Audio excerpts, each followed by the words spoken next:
As you know, ladies and gentlemen, America is addicted to war. We have nothing but endless war all the time. And anytime there seems to be a problem in which the people start looking at, they pivot to war to distract you. John Kirby, we're going to play him right now coming on up, had a press conference the other day. One war that's not being talked about in the mainstream media is the Ukraine war because it's very, very unpopular. Unpopular with some people in the populist right because they can frame this war as Biden's war. But a lot of them showed their true colors as the Israel-Gaza situation kicked underway. Not the libertarians. They're standing strong and true. People like Dave Smith, Spike Cohen, Clint Russell, we talked about. But the United States apparatus, when it comes to war, we are addicted and they will go right into it, especially Fox News, right? Fox News was going crazy the other day talking about the 3 U.S. soldiers who were killed on the border of Jordan and Syria. I would ask you that question. What are we still doing in Syria? What are we doing in that region? Why are we all over the place? Well, take a listen. This is what Mr. John Kirby, he's such a phony, this guy. This is another one, too, as well. We talk about phonies out there. John Kirby talking about what's going on. And now that's what's being talked about on Fox News like crazy. The border, which we discussed with Anya, and these 3 soldiers that were killed. These 3 soldiers were killed. Oh, my God. Now, listen. It is sad when anybody dies. A U.S. personnel, a U.S. SEAL, or 2 SEALs are missing, right? So we have 5 people who have now died in this new altercation with the Houthis, with the Iraqis, because there are Iraqis now that are sick and tired of us being in their country for so long when we don't want to leave. Why are we in Syria? So it's sad when anybody loses a life, but why is it more sad when a U.S. soldier loses a life or a little child in Gaza or a family in Syria or a mother in Iraq? Why is that not sad? We should be protecting all life, especially when they die unnecessarily. Well, here's John Kirby ready to sell you guys the war, which a lot of members of Congress on the conservative side are saying, you got to strike now, strike hard, and strike fast. It's like the Cobra Kai's. Listen to Mr. John Kirby. Afternoon, everybody. I know there's a lot of interest, and rightly so, in the attack that our troops faced over the weekend in Jordan, an attack that claimed 3 of their lives and sent more than 30 of them to the hospital, some with serious injuries. So I just want to make a few points right at the top. First, the President and the First Lady, as well as everyone in the administration, send their condolences to the family of those who were killed. No Blue Star family ever wants to become a Gold Star family. Pause. And sadly, there are now Blue Star meaning alive, Gold Star meaning dead, right? So they're using the emotional taglines to get the people interested right away. This is also a problem with a lot of people in the United States, the public themselves. They're not conscious of what happens outside our borders. They're not asking the questions we've been asking here at these type of shows. Why are we still in Syria? Why are we in Iraq? Why? United States imperialism. It's unnecessary. And it's also causing the migration problem in Europe. This is what Gaddafi said. He goes, you remove me from power and this country goes into chaos. They're going to be going across the Med and Europe will see an influx of migration like they've never seen before. Happens to be true. Same thing we talked about with Anya. We're down there with U.S. bases, removing their elected governments and putting in our own puppet so we can extract their resources on the dollars, and here they come.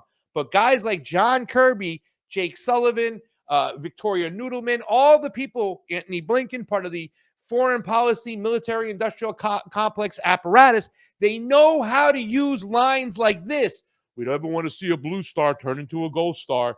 They know how to do, they understand their audience, and they're playing you like a fool. More of this fool. Now 3 more families on that roster. It's hard to imagine the grief that they're feeling right now and that they will feel for the rest of their lives. We want them to know that we'll make sure that they get all the support that they need and that we mourn with them. We also wish a complete recovery for all those wounded in this attack. They are receiving and will continue to receive the very best medical care that the military can provide them. Second, these troops were conducting a vital mission in the region aimed at helping us work with partners to counter ISIS. Pause. Even as the Defense Department... That's something they're continuing to say, right? It's funny how they whacked Soleimani, who was fighting ISIS himself, right? But now they're saying they're doing a vital mission. Why are they there? We always ask, why are they there? Well, you know, we can't talk about it because we have to protect the national security. We're doing it in the name of national security. But they were on a vital mission.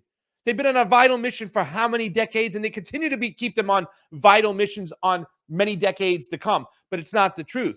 The truth is, and what you see what's going on in Syria, it's about resource extraction again. Even Donald Trump said, we're taking the oil, we took the oil's ours. We have to pay for our losses with their resources. That's what it's all about. Control, resource extraction, and making sure they stay on the monetary system. John Kirby right there again, lying to you and the American public. Roll it. Gathers more information about the attack. That mission must and will continue. Third, the counter-ISIS mission is separate and distinct. Indeed, it has been long-standing and unrelated to our efforts to support Israel and to prevent a wider conflict in the region. Pause. We do not seek another war. We do not seek another war is coming. Yes, you do. That's all you do is seek wars. That's all the military-industrial complex does is seek new wars, more wars, because it's profitable. It's a money laundering scheme. We saw what happened with Samuel Bankman-Fried and FTX, right? They used the money of war in Ukraine to funnel it back into their own pocket, that being the politicians. And yes, it is 100% connected to Israel. We want to be in that region because brother Israel needs us in that region as well.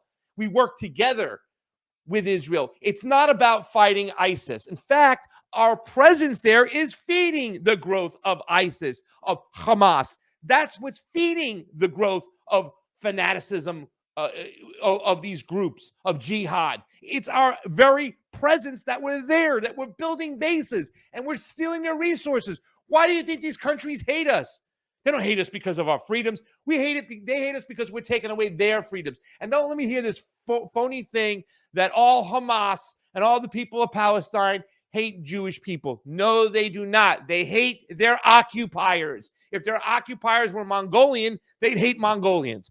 Plain and simple. More lies from John Kirby. Here we go. War, we do not seek to escalate. But we will absolutely do what is required to protect ourselves, to continue that mission, and to respond appropriately to these attacks. Now, I know the first set of questions I'm going to get are, well, what does that look like? What's appropriate? And what response options is the president considering? I hope you can understand why I'm not going to telegraph any punches here from the podium, nor will I get in front of the president or his decision-making. He's met twice with his national security team yesterday and today. He's weighing the options before him. As he said yesterday, we will respond. We'll do that on our schedule, in our time, and we'll do it in the manner of the president's choosing as commander-in-chief. We'll also do it fully cognizant of the fact that these groups, backed by Tehran, have just taken the lives of American troops. Pause. And I think I'll leave it there. He's going to leave it there. He's going to wrap it up, and so we can get off there. He's going to leave it there so we can move on. Jamie, you can take him down right now, but hear what he said. These groups attached to Iran, to Tehran. That has been the rallying cry from the military-industrial complex, the warmongers in Washington from the very get-go.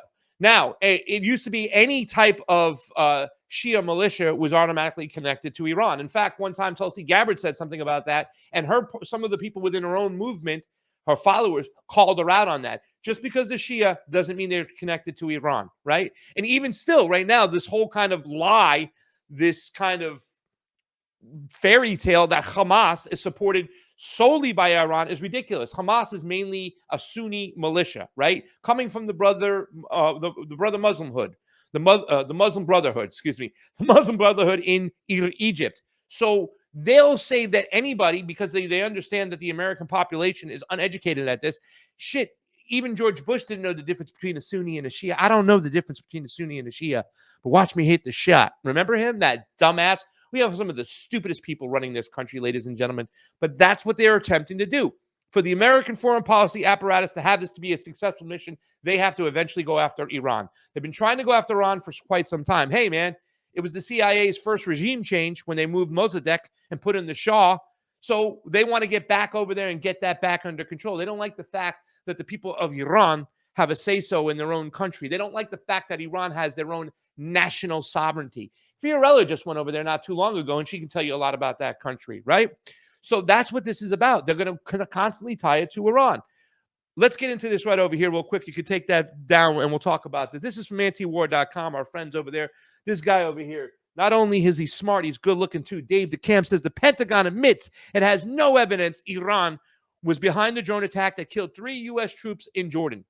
Once again, very important. The Pentagon admits that it has no evidence that Iran was behind the drone attack that killed 3 U.S. troops. And that's kind of crazy because you hear people like Lindsey Graham and Nikki Haley. We need to hit Iran and hit them now. You know what I'm saying? Now, they're trying to be a little bit kind of nuanced. Nikki Haley said, well, we have to kill some of their leaders, like, Donald Trump, because that's what Donald Trump got a lot of credit for. They wanted, the foreign policy apparatus wanted Donald Trump. They thought they could goad him into a war with Iran. He didn't do that. He didn't take the bait, right? Remember the whole Syrian thing and all that stuff? He didn't take the bait. He wouldn't go to war with Iran. But you know what he did? He did the New York gangster style. We'll whack him. We'll get him whacked. So they whacked Soleimani, right, who was fighting against ISIS and whatnot. But that, his whole thing, he tried to whack Maduro, wasn't successful. But Nikki Haley's taking that same approach. We need to whack them. We need to kill Iranian leaders in their own country if necessary. But you have no evidence that it was tied to Iran, these drones. And it's kind of crazy, right? Now, don't get me wrong. Iran is producing drones at a high rate. They're coming right off the conveyor belt over there. They got it down pat. I would assume that a lot of the Houthi drones that they got when they were fighting the proxy war against Saudi Arabia came from Iran. However, it doesn't mean that every time there's an attack somewhere that Iran is behind it. And that's what they want you to believe, that they're the axis of evil, that any Muslim out there that attacks a U.S. base, regardless of the fact that maybe there's a lot of Iraqis who are like, get the hell out of my country. You've been here for so long. We're going to attack you till you leave. Syria, get the hell out of my country. You've been here for so long, unjustly, with no reason. You're stealing our resources, so we're going to attack you. That they're going to still turn around and try to blame it on Iran. They're telegraphing. They're telling you who their new enemy is. It's Iran.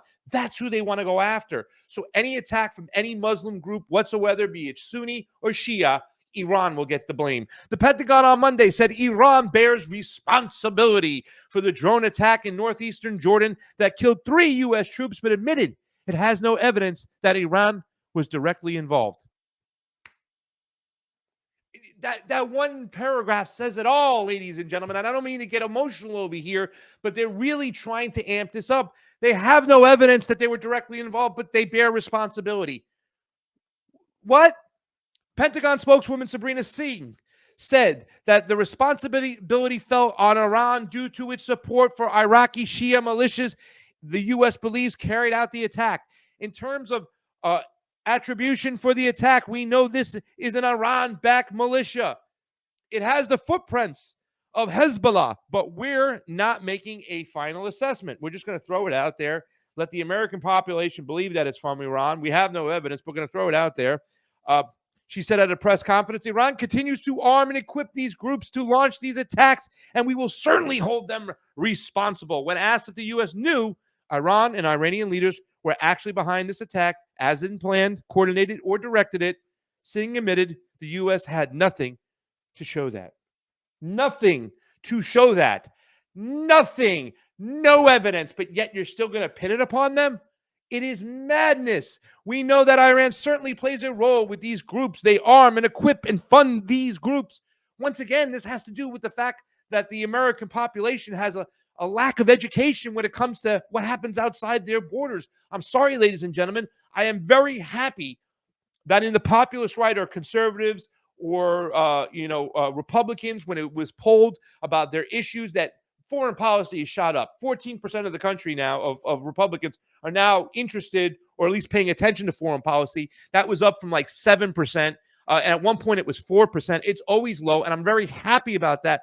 But it has to be more than 14%, especially when their number one issue is the border and what we talked about with Onion Parapel, that our foreign policy is what's driving the crisis at the border. I don't know, have more to share on it. Terms of intelligence assessment on the leaders in Iran were directing this attack, she said. Oh, because of national security, we can't tell you. But Iran's behind it. Just believe us. We don't have the evidence, but you got to believe us, because we can't tell you, we can't show you all the evidence, but we know, wink, wink, and you go into it. This is John Kirby over here when he was pressed by an Al Jazeera reporter. Take a listen at this. I believe you have this ready, Mr. Jamie. Let's go full screen so everybody can see Mr. Kirby's beautiful face. This is what happens when people like us get in the room and we push these suckers. The president was sent a letter on Friday from a bipartisan group of lawmakers, and he had been accused of unauthorized strikes against the Houthis by bypassing Congress. They said no president, regardless of political party, has the constitutional authority to bypass Congress on matters of war. Do you think that that would apply here, given this escalation? We're not at war with the Houthis. We're not looking for a war with Iran. The president is comfortable that he has the appropriate legal authorities to act in self-defense of our ships, our sailors, and our troops in our facilities at sea or ashore. Right. Isn't it time to involve the American people? I mean, given the fact that the American people were not happy about, I suspect the American people are not happy about attacks on commercial shipping in the Red Sea. I also suspect they're not happy about seeing American troops killed at a base in Jordan. The president has the authority to defend those troops in those facilities, and he'll do that. He's weighing all of his options. This is an election year. Is the president looking at his polling when he's weighing all of these options? Is the president looking at what? My goodness. That's a heck of a question. He's not looking, ma'am, let me just stop you right there. Let me finish my question. Commander-in-Chief is not looking at polling or considering the electoral calendar when he's defending. How they feel about the war on Gaza? Oh, now, can I answer the question? He's not looking at political calculations or the polling or the electoral calendar as he works to protect our troops ashore and our ships at sea. And any suggestion to the contrary is offensive. Is he looking at the polling with respect to, Ma'am. does the American public want a broader Middle East conflict when he weighs his political decision-making? Ma'am, I've answered that question. Okay, let's go. You didn't answer that question. Is he weighing that? He is not concerning himself with the political The calendar. American public have the opportunity to weigh in on whether they want Ma'am, made in America I have stamped answered your- on the bombs Ma'am, I've that are answered going your to be question. dropped. We're going to move on. Go ahead, Phil. Thanks, Green. Wow. I hope there's a hot lava bath waiting for Mr. John Kirby in hell one day. Just awful. This guy is a clown. He is a liar, and he's a terrible, phony actor. You know, the other day he had some. Before we get to that, let me make a comment really quickly, because we're going to get to the other day with this guy who's just, you know, he's a worse actor than Zelensky, for crying out loud. But, I mean, it's the same thing all the time. No, we're not looking at these political calculations. They're trying to start any type of foreign policy war they can to distract people from what's really going on and what's really happening over there. So it's just a dog and pony show. But however, a lot of the mainstream media plays into it. Now, a lot of people have been saying, and they've been trying to make this argument, that the conservative mainstream media is a lot better than the leftist mainstream media because they're not as pro-censorship. They're not about deplatforming and demonetizing. They're not crazy on the culture wars. And a lot of that might be true. And even some part of the populist right, like Matt Gaetz and Marjorie Taylor Greene, and Chip Roy, I believe his name is, or Roy Chip, or whatever his name is, the congressman. I don't get too attached to these guys or learn their names, but they were all about being against this Ukrainian war at one time. The majority of the Republicans in Congress and in the Senate are still for the war. When you hear Mitch McConnell, oh, we need to still finish this up over here, I'm a turtle. They're still pro-war and they still want to get this done. Lindsey Graham, a dead Russian's a good Russian. Another guy who I hope there's a hot lava bath in hell waiting for him. They're still pro-Ukrainian war, but they were able to optically be against it because it would look like Biden's war. And you had Donald Trump because I'll end it in 24 hours, the war will be over. But yet Donald Trump during his presidency, even though he pushed back at one point because he wanted personal information about how he was cheated in his election or how they were trying to cheat him in his election and what was going on with a lot of information, because in Ukraine, there's a lot of carpetbagging, meaning a lot of congressional members like Nancy Pelosi's kid, Joe Biden's kid, you know, Mitt Romney has some ties in there, John Kerry. They're making a lot of money off the misery in Ukraine, off the Ukrainians, their misery. So even though a lot of them are still for it, there was a little group that was against it because they could pin it as Biden's war. And if it's Biden's war, which every single war for the last 50 years has been a Biden war. Biden has been for every single war.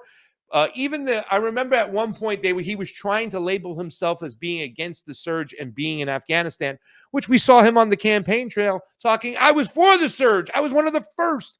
He's for every single war. But it's not just Joe Biden, and you can't make this about Joe Biden's war. The donor class, which supports the Republicans just as much as the Democrats, are for all wars. Why? Because it's the business of America, baby. That's how they make their money.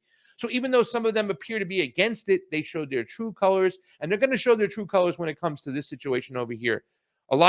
Fox News is bringing on all the analysts from before. We have to talk about the serious situation. They just killed 3 U.S.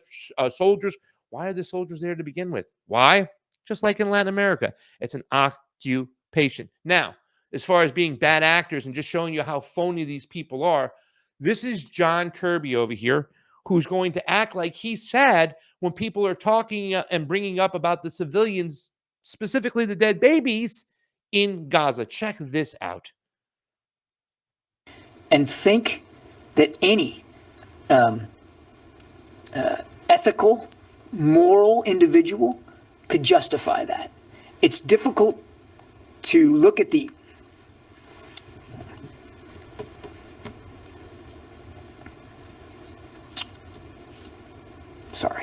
It's difficult to look at some of the images and imagine that any well-thinking,